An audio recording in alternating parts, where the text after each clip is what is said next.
Hey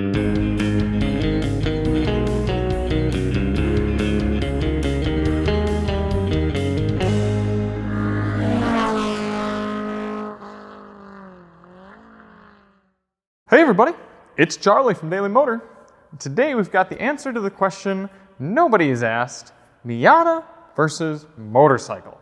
And that's not 100% true because I've asked it, and therefore this question matters. I've always been a big fan of the Miata. I think it's a great way to have an affordable to maintain, fun, pure sports car driving experience. But since I've got into motorcycling, I also see it as a very affordable, fun, raw experience with driving as well. So today we're going to compare and contrast Mazda's venerable sports car to this motorcycle, my 2019 Suzuki V-Strom 650. So a little overview on both. This is the 2019 Suzuki V-Strom 650, meaning it's packing a 645cc V-twin engine, putting out about 70 horsepower and about 46 pound-feet of torque. Now, Suzuki doesn't actually provide official figures for this, but between dynos and a few different reports, 70 seems to be a pretty safe number. The Miata, on the other hand, is packing a 2-liter inline-4, making 181 horsepower and 151 pound-feet of torque. Both naturally aspirated and both paired to a 6-speed manual transmission, although the car's is an H-pattern and the motorcycle's is sequential. Now this is actually the 2021 Miata RF Grand Touring, so it's about the top of the food chain as Miatas go, featuring the retractable fastback hardtop and this beautiful new blue paint and white interior. It's definitely as luxurious as Miatas get, but that also means you get weight. So this Miata weighs in at about 2,300 pounds, very light for a car, but still heavy compared to the 515 pounds of this V-Strom. Now, in 2019, Suzuki made an Adventure XT model, or XT Adventure, and that's what this is. So it comes with a few extra goodies, including these side cases and some auxiliary / crash protection bars there, and adding some more weight, a center stand down there, which allows you to put the bike up on the middle and do some work or that sort of thing, or just kind of keep it there. So both of these are kind of luxurious in their own rights, but factoring in the horsepower to weight ratios, the V-Strom with its 70 horsepower and 515 pound weight, you're getting about 7.3 pounds per horsepower, as opposed to the Miata making 12.7 pounds per horsepower. So you're going to get much better performance with the V-Strom. So what about fuel efficiency? Well, both of these vehicles can run on 87 octane, although the Miata does prefer premium for maximum output. It says it right there on the gas cap. Now, many of you motorcycle people insist on running premium fuel on your bikes, but this engine is 100% tuned for 87 octane, so it's totally fine running regular gas in the V-Strom 650. Now, the 1000 V-Strom does require premium. That being said, the EPA fuel economy ratings for the Miata are 26 city, 34 highway, and 29 combined, and we got 41 miles per gallon in our real-world highway fuel economy testing. Now, the V-Strom is rated by Suzuki to get about 54 miles per gallon in mixed driving, but in our experience, even though we haven't run an official fuel economy test, although we plan on doing that soon, this only gets mid-40s or so on the highway, especially with this big windshield edition and the bags and everything like that.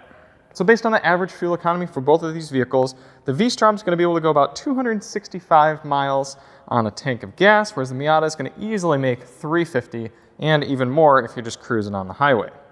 So how do the Miata and the V-Strom 650 compare in speed? Let's go find out.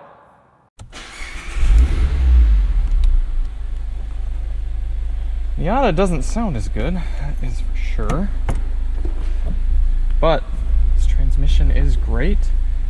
The Miata is awesome when it comes to being engaging as a car, especially in the new car market. There are not too many vehicles this light and this communicative sold these days. That being said, it's still not quite close to a motorcycle, but it is still good.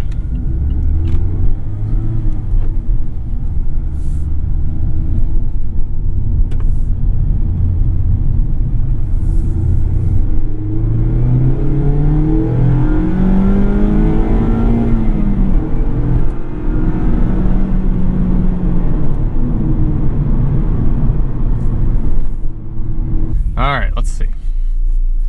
Not very scientific, but we are gonna turn the air conditioning off.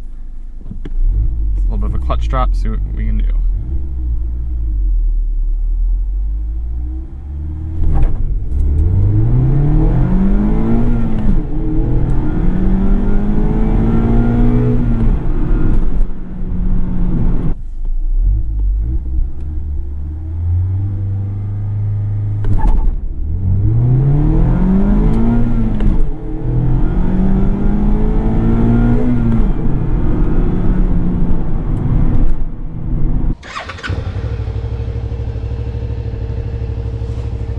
All about it being an involved experience.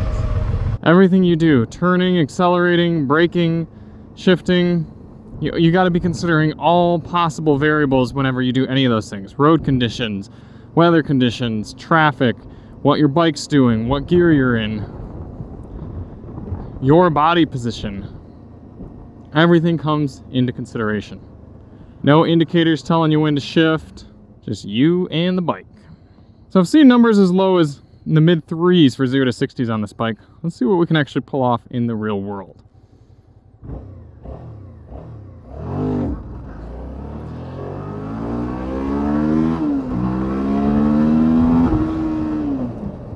So traction control actually completely killed that one. The benefits of traction control is you're not going to wheelie the thing right over or spin it out. Downsides is it might slow down your 0 to 60 time a little bit.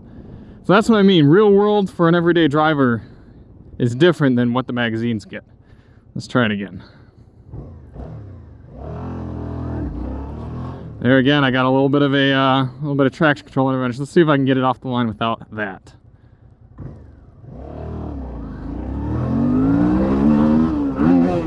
Man, launching a bike is hard.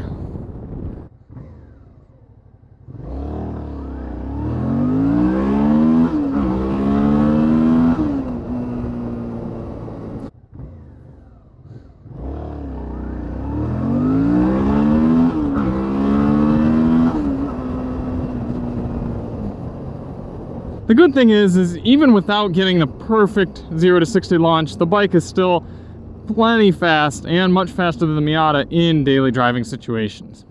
So just taking off from the stop sign, for example, can turn out, roll onto the throttle,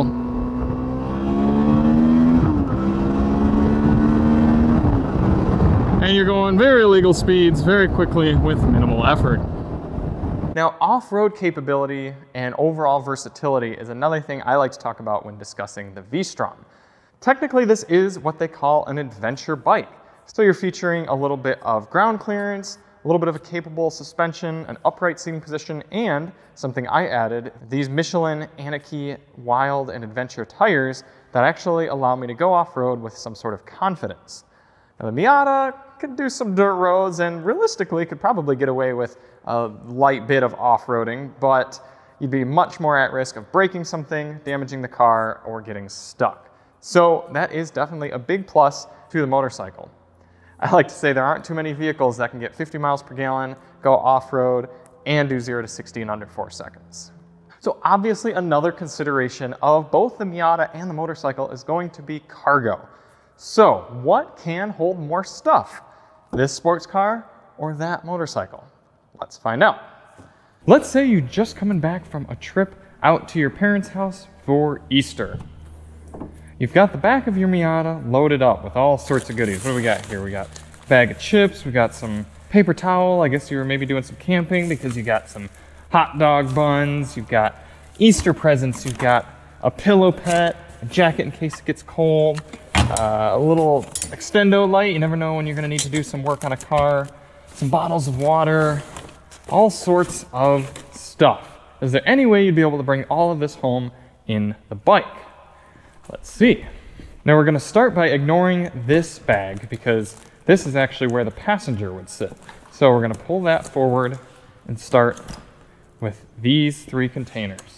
This top box is optional. I think this one's about 42 liters or so. They may come all the way up above 50 liters. So you can definitely get ones larger than this as well. Let's start here. Obviously you do have to be a bit more strategic with how you pack things in the motorcycle. Looks like you got someone's birthday gift there. Can't forget that. Umbrella and wash and wax, both very important. All right, we've got our work cut out for us, but the motorcycle does have one secret weapon, the tank bag. Another accessory I have installed on here. We can unzip this and really expand our space. We got all this to work with too. What can we do? No room for chips? Nope. Anything on top of there? Is that still gonna close? Yep. Umbrella. Wash and wax. Towel. There we go. Jacket fits there. This one I think is gonna be all pillow pit. We're gonna have to take a few bottles of water out, put them into our tank bag. So what can you fit in a Miata that you can't fit on the V-Strom? A portable light and about 12 bottles of water. But worry not, we still have our Easter basket, birthday presents, some possibly squished hot dog buns, potato chips. We have our jacket and our paper towel, and we have our very important pillow pet. On top of that, in our tank bag, we have bottles of water, wash and wax, a rag, and of course, an umbrella. So, the Miata is more practical, especially considering you can fill up the passenger seat if it's not occupied by a human being. You've got room in there, although not too much more storage room other than that. You have a small rear compartment back there, and then a very, very tiny little center console. Do you have a glove box? No, no glove box.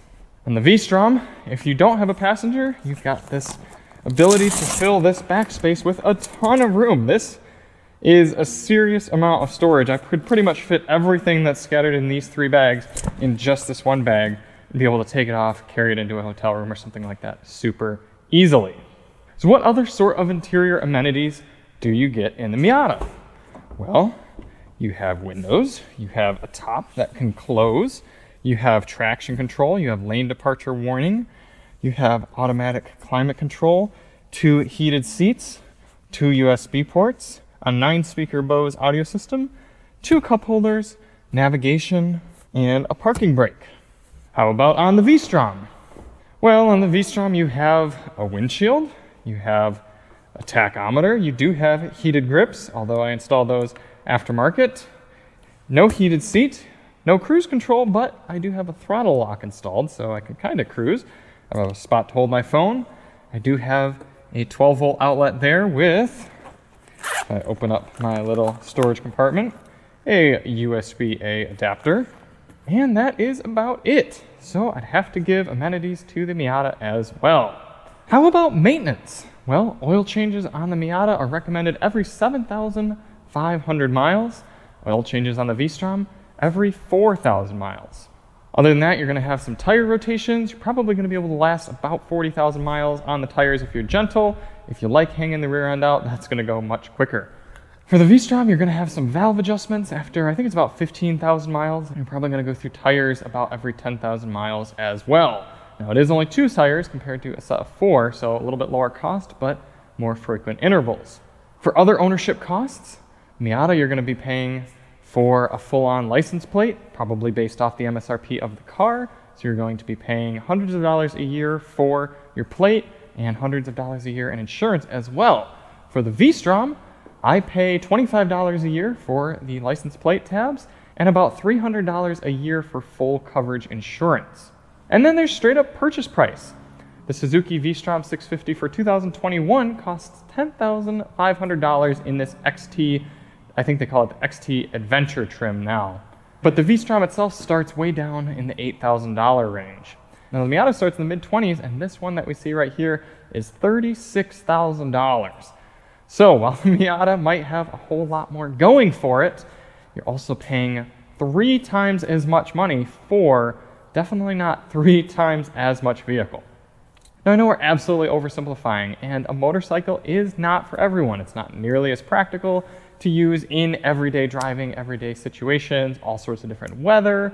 It's not for every sort of driver. not everyone who can get behind the wheel of a car is confident enough to ride a motorcycle. But I do think many more car people should look at motorcycles. If you ride safely and you get properly trained and covered and wear the proper equipment, motorcycles can be incredibly rewarding for a much, much lower cost of entry than a sports car. So thank you all so much for watching. Hope you enjoyed that fun little comparison. If you want to see more on both of these vehicles, I'll put the links in the description for all of our various videos on them. And we'll see you on the next one. I'm Charlie from Daily Motor, and as always, drive on.